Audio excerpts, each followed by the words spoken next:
Terlepas dari cawe-cawe Presiden Joko Widodo, begitu Bang Burhanuddin Muhtadi, lalu tadi Anda sudah mengerucutkan dua nama, Prabowo Subianto dan juga Ganjar Pranowo. Dari pandangan Anda lagi, lebih berat kemana nantinya Presiden Joko Widodo akan memilih calon presiden untuk 2024 mendatang? Walaupun kita tahu bahwa Ganjar Pranowo diusung oleh partainya PDIP dan juga Prabowo Subianto, kita juga tidak bisa lupakan bahwa komunikasi yang intens juga kerap dilakukan oleh Joko Widodo. Ada dua faktor ya Mas ya, yang mempengaruhi lirikan mata Pak Jokowi nanti makin dekat ke Pak Prabowo atau ke Mas Ganjar. Yang pertama adalah faktor elektabilitas keduanya. Kalau misalnya Pak Prabowo punya kans elektoral lebih besar untuk memenangkan pertarungan, terutama di putaran kedua, kemungkinan besar tuh Pak Jokowi makin mengarah ke Pak Prabowo. Atau sebaliknya, kalau Mas Ganjar mampu membalikkan momentum elektoral menjadi lebih berpihak kepadanya, Pak Jokowi makin mesra kepada Mas Ganjar. Simple. Karena Pak Jokowi ingin ikut arus utama yang berkembang di publik. Karena ada 200 juta lebih pemilih, tentu Pak Jokowi ingin ikut pilihan utama, pilihan paling besar dari pemilih ini larinya kemana? Di antara dua nama tadi. Yang kedua adalah, nah ini faktor yang berkaitan dengan personal Pak Jokowi. Bagaimanapun, Pak Prabowo itu dibanding Mas Ganjar, kalau di atas Pak Prabowo kan nggak ada siapa-siapa ya. Sementara di atas Mas Ganjar itu masih ada Ibu Mega.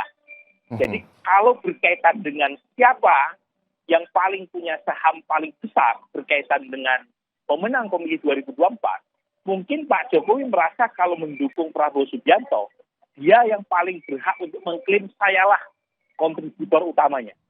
Tetapi kalau misalnya Mas Ganjar yang menang, saya kira Ibu Mega yang paling berhak untuk mengatakan saya yang paling banyak Ibu Mega menebar saham.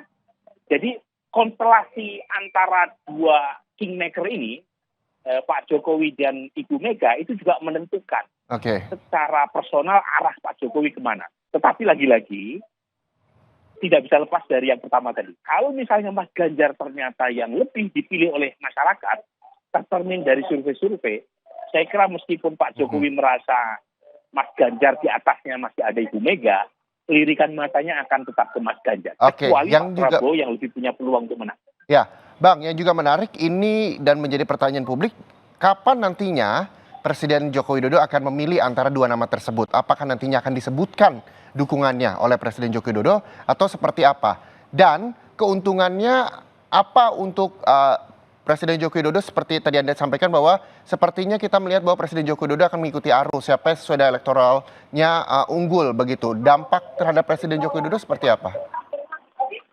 Pertama, kalau misalnya Pak Jokowi melawan arus pilihan publik, itu kalau kalah, Presiden malu juga.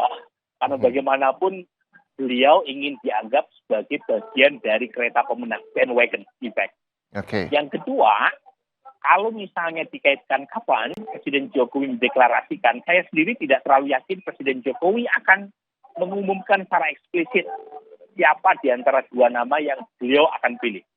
Karena kalau misalnya disebutkan secara eksplisit, itu bisa dipersoalkan netralitas Presiden Jokowi. Jangan lupa, Presiden Jokowi masih menjabat sampai 20 Oktober 2024. Jadi kalau misalnya menyebut nama secara eksplisit, itu juga akan menimbulkan kontroversi terkait dengan keterlibatan Presiden Jokowi terlalu jauh dalam urusan pemenangan. Tapi saat yang sama juga kita tahu, sampai sekarang belum ada, baik Pak Prabowo atau Mas Ganjar, yang lebih leading secara elektoral. Tidak ada yang dominan di antara keduanya. Artinya Mas Ganjar masih bisa menang, atau sebaliknya Pak Prabowo juga masih punya peluang. Kalau menyebutkan salah satu nama, sementara yang menang justru yang lain, itu justru malah mempermalukan Pak Jokowi. Jadi dugaan saya Pak Jokowi secara publik tidak akan menyebutkan siapa capres sesuai dengan pilihan personal.